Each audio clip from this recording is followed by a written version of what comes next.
Hi y'all, welcome back to another video on Life with Kim. I decided to just do a quick video today because this is a topic that is very important to me, I guess, and it's something that I wanted to do for a while. I've been thinking like what angle to take, how to bring it up, and really it's just like, okay, let me just do it, get it out, and hopefully it could help somebody out there. Right, so this is basically a story about why I went for counseling or therapy. I don't really know what's the difference, to tell you the honest truth, but here's that story. So let's go.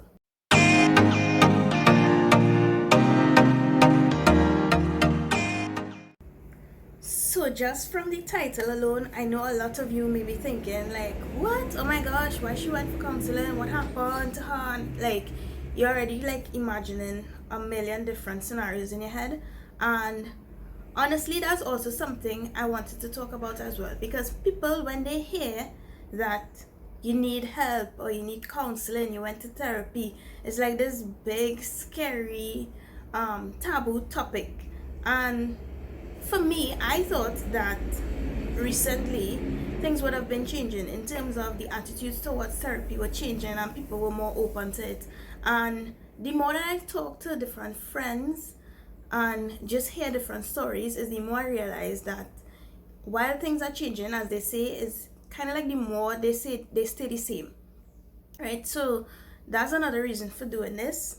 Is when you hear somebody that you know, at least for me, went through a similar experience, or they faced a particular problem, or they did something that you were contemplating doing and you didn't know how to do it, or where to really start, I think that it gives you the push to do the same thing, or to see, well, okay, this person is a regular person, or this person is my friend, and if they could do it, if they could take the risk, then it's something that I could do.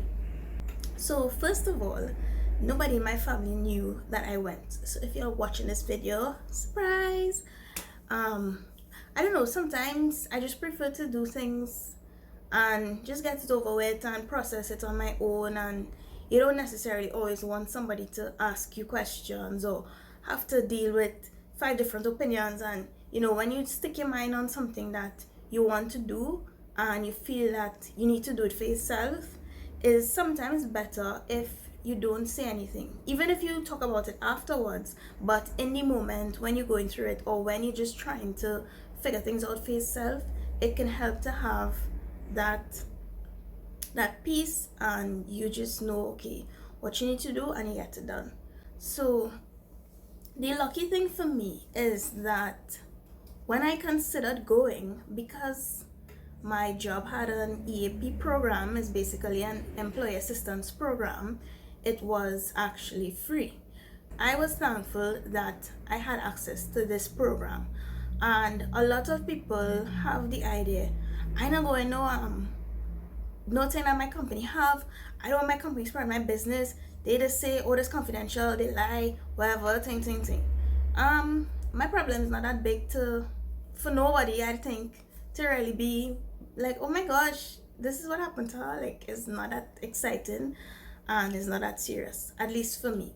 Of course, depending on what you're going through, it could be much different, and the risk of it getting out, if you don't have that confidence in the system, could be greater, right? So I'm just talking, of course, from my experience. Of course, you have to uncover lots of things, and they always go back to your childhood. You see it on TV, or you may read about it and you think, why did I was going back there? But really and truly, so much issues stem from there, more than I think you realize. Hold on. Right, so as I was saying, I can't remember where I reached, but basically a lot of issues stem, yes, from your ordinary life, but also from childhood. And until you go, there may be things that you don't even realize that is the source of it.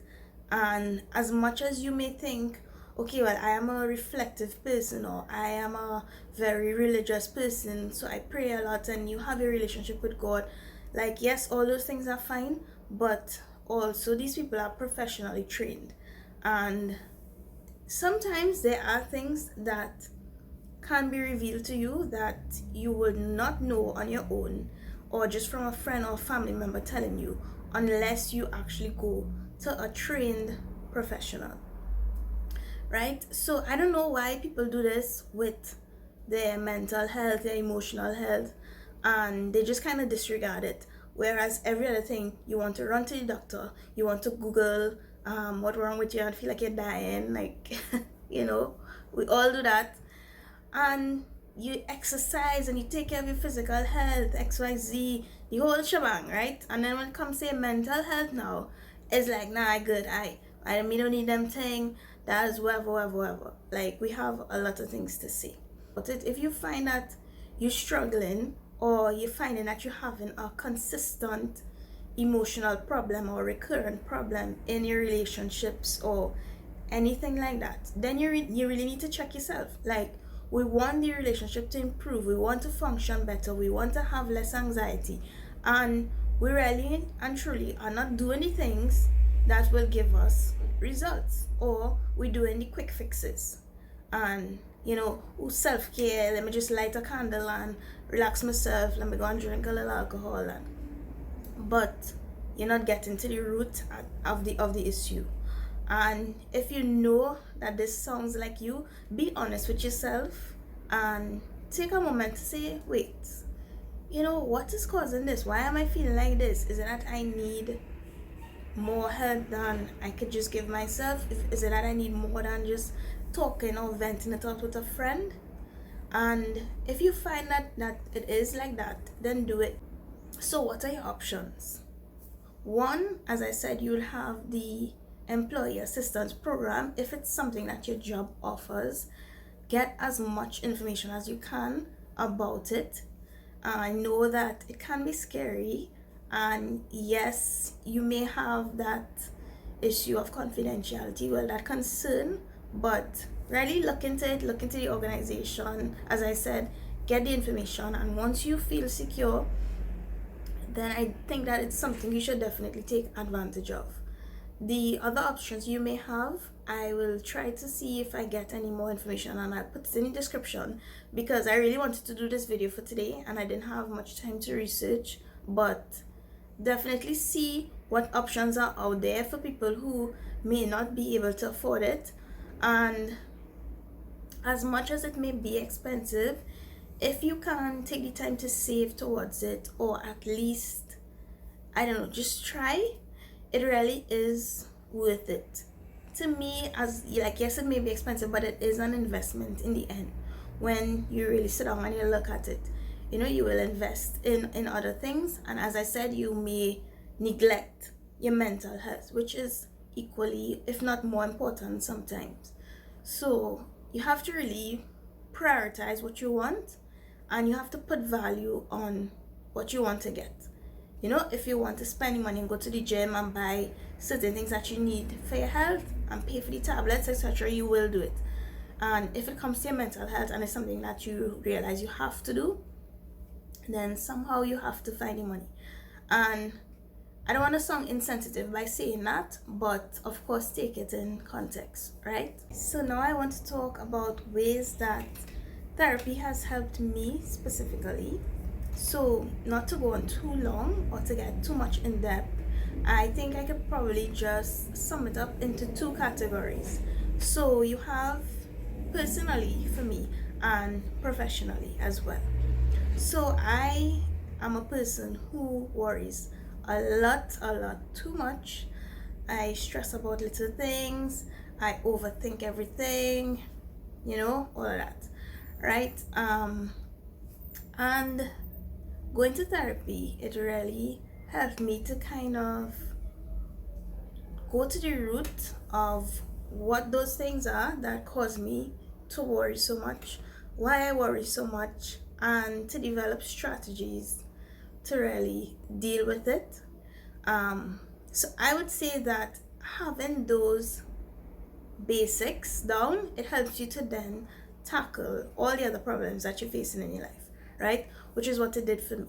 So of course, in my own relationships, and not just romantic relationships, even with your friends, with my family, it has helped me And it's very often in small ways. Like, you don't have to go to therapy thinking that, oh gosh, I have this big problem and I need help, I need someone to fix me. Like, it is something that is going to take you a while. And I've realized that because I have been like this basically almost all my life, I guess, it's not something that's going to change overnight.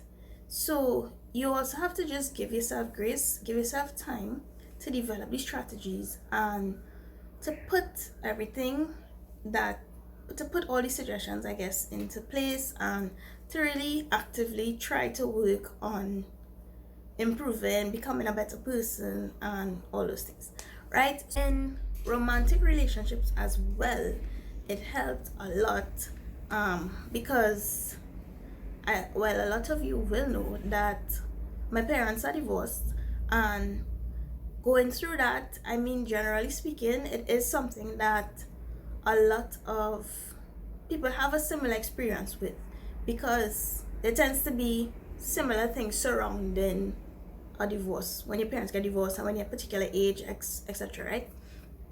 And I found that a lot of the things that I experienced and the habits that I have, it would spill over into that relationship, which was not healthy. And as I said before, there are some things that you don't even realize, like that's where you're doing it.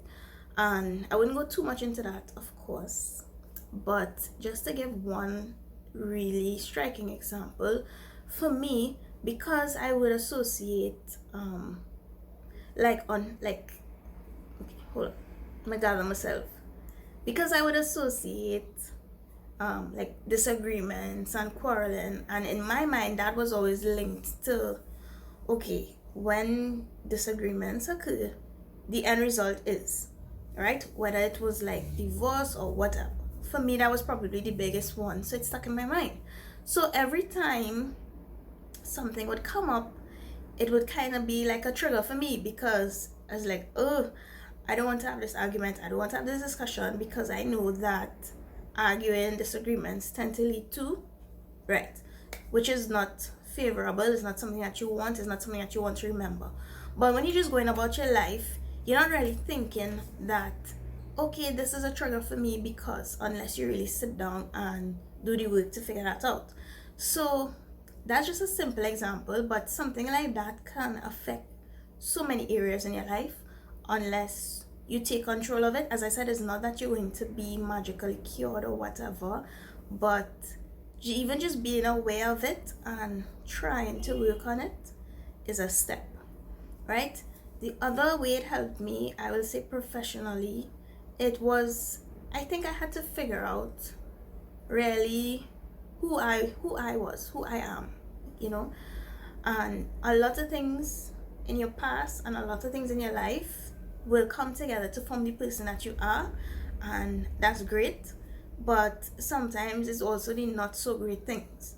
So I would say, in really going through to see who I was, the experiences that I had, how it made me, how I could improve, what I genuinely liked, what I didn't like, a lot of things. It helped me to see what I wanted for myself, the kind of person that I wanted to be. And I think it started me on this whole transformation of, oh my gosh, like, I'm getting older, who am I? What do I like? What do I want to do? What do I want my life to look like? What do I have to do to achieve that? And I would also tell you all about why I got a life coach, right? Which was very, how to put it, it was like fate. So it wasn't that I went to counseling and then I decided, okay, now let me just try and get a life coach or whatever the case may be. But essentially, all those things I just spoke about, it also came together in the end, where I was like, anyway, I won't go into that story now because the video would be too long. But for now, I just really want to give you all this short piece of advice and just a quick glimpse into what my experience has been. If you have been thinking about seeking therapy or going to counseling, this just might be the sign that you need to do it, right? Just do it. Find the money, find some resource, and get started. Even if you have the stigma or you have the negative feeling that people are going to judge you, don't tell anybody that you're going. If you don't want to go in a public place, find a resource to see if it can be done online. You know, there's so many options available to us now that you really have no excuse. Thanks for watching this video. It's always, you know, an uncertain experience when you're talking about something so personal. You don't know how people are going to react, but essentially I know that it must help at least one person, and if it does help at least one person, that will be great, you know. So thanks so much for watching. If you have any questions, I know that this is a very touchy subject, so even if you don't want to comment, just feel free to reach out to me on Instagram. You can always message me. I'll be happy to share a bit more of my experience, or you know, just give tips or any question that you have. Feel free to message me. So thanks for watching and stay tuned for the next video. Bye.